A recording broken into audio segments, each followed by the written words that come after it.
dito ngayon. Sinabi na po nung tagapagsalita kanina, meron pong alternative. Meron pong siyam na senatorial balls ang PDP laban. Iboto nyo po silang lahat. You need people in the Senate to frustrate the impeachment. Kapag ka po hindi kami nakarating doon, they will find the Vice President guilty.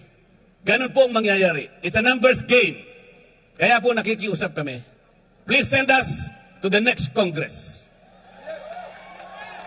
And we will fight for you. We will fight whatever it takes. Para sa inyo po. Kung walang magsasalita ngayon, our country will go to the dogs. Yun po ang mangyayari. Pasensya na po kayo kung medyo masakit po ang sinasabi ko.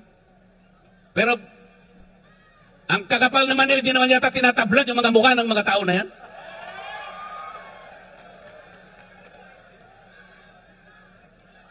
Tulungan niyo po kami. At bago ako magtapos, meron po akong ibubulong sa inyong lahat. Gikan sa akong kasing-kasing, gihigugma ako kamong tanan.